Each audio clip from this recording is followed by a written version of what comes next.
Hey guys, today I'm going to be talking about the Packers' Week 2 contest against the Indianapolis Colts. Just to get it started, it's looking like Jordan Love is not going to play, even though he keeps saying that he is not fully out of it or whatever. I just don't see a world where he should play, let alone gonna play. So getting to that, who's the backup? Well, Malik Willis. Malik Willis is the best we're going to have because I hear, for one thing, Tannehill's not going to get signed. Even if he did get signed, he's not going to learn the offense fast enough. Malik Willis has at least been there for, I think, a couple weeks now. So, yeah, he's still learning it. So we'll see how he does versus the Colts because the Colts are a solid team. And, yes, I am highly worried about the Colts beating us, but in a way, I think we're going to be okay. I think it's a game we could definitely lose, but I think we're going to be okay in the long run. But getting to the actual game, top players to look out for from the Colts, I would say is probably like Michael Pittman and Anthony Richardson, because I think we can hold Jonathan Taylor. I'm not going to guarantee that because whenever I guarantee something, it happens to be the other thing that just goes on. But yeah, pretty much just them two because I think our offense could get going run game wise. Pass game, I'm not exactly sure because it all depends how Malik Willis does and how he's practicing for one thing, because we need to just see some actual live game from him before we make an actual opinion on him. To me, I think he's going to be fine. I don't think we're going to win all the games with him because Love's likely going to miss 3 or 4 games at least. At least, honestly, I think he should because I would rather him heal up so we can have him for playoffs and everything like that. And for his, of course, well-being, it's better for him just to sit longer. But moving on from that fact, players on the Packers, I think, to look out for are probably going to be the likes of Josh Jacobs. That's about it for offensive-wise. And then, of course, you got to look at the defense. I think players to look out for there is Xavier McKinney once again. He made a big play against the Eagles, getting that interception. So that was nice to see him. But I think we got our well's worth out of him. Just from the start. He's going to be great, I think, and he's going to continue to get better and better and better. So another player to look out for, Jair, of course. Can Jair still go, pretty much, is the question, because a lot of people would say he got cooked by A.J. Brown, which I disagree, because if you go back and look at tape, he wasn't even solely on him that crazy amount. The touchdown, you can argue, was his fault. The big A.J. Brown touchdown, I believe that was in the third quarter. You can argue that was his fault. I can understand that.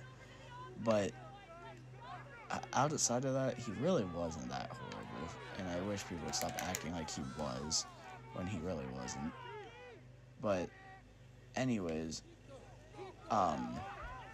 score-wise, it can go either way. I think it's going to be more of a defensive game, pretty much because of Malik Willis. If it was Jordan Love, I would say Packers 100%. Even though the Colts don't look like a bad team, I just think that the Packers have a much better team. No offense. But it's just... it's hard to pick here because I think the teams are pretty evenly matched. But we shall see. Because, like I said, if Malik Willis does happen to not be a great fit, I say pretty certainly we're probably not going to be too great this week. And it's just the fact of it. It sucks, but yeah. I think, for one thing, let's get into the first half of this game. The first half of this game will probably be all of Indianapolis because, for one thing, Malik Willis is new. He's not going to get it right away, even if he does end up playing good towards the end of the game. I don't think he's going to get it right away.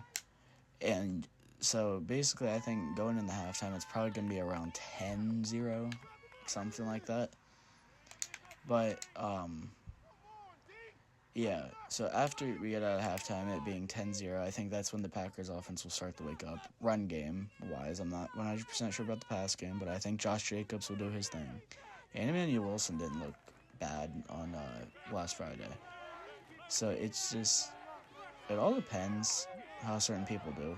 But I think the final score will end up being, after halftime, I think the final score will end up being 17 to 14, or 17 to 13, my bad. So basically, I have the Colts only getting another field goal, and us just going on a rampage pretty much in the second half.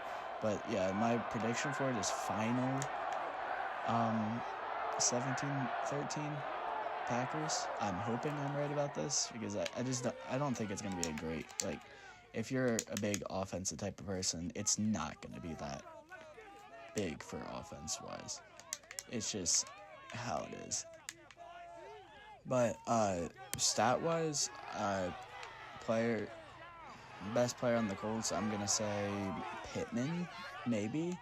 It really depends who Jair guards against. And maybe even just look out for Anthony Richardson running the ball because Cam Newton Jr. over there. But I would say I'm just going to predict the quarterback stats. For Anthony Richardson, I'm going to say around 215 pass yards, around 64% completion, and I'm going to say 1 pick, 1 touchdown passing. But then rushing-wise, I think he's going to have around 50 rushing yards, and I'm going to throw out a rushing touchdown there too. So he'll be good. And then moving on to Malik Willis. First half, I don't think he's going to be good. First half, he's going to probably throw up like 95 pass yards in the first half. But he'll probably finish with like, I would say 170 pass yards. And I'm going to say 1 passing touchdown, 2 interceptions. So yes, I think he's going to throw picks. It's just how it's probably going to go, sadly.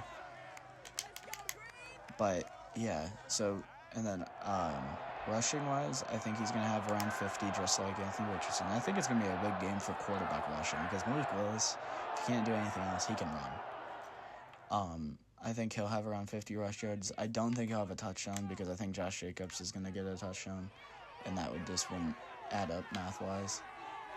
So, yeah. But that's pretty much all I got for you guys today. I hope you enjoyed watching the video. I know I didn't get Malik Willis much in this Madden game, but I did put him in, as you can see, for my short offensive drive. But anyways, I will see you guys in the next one, and thanks for watching.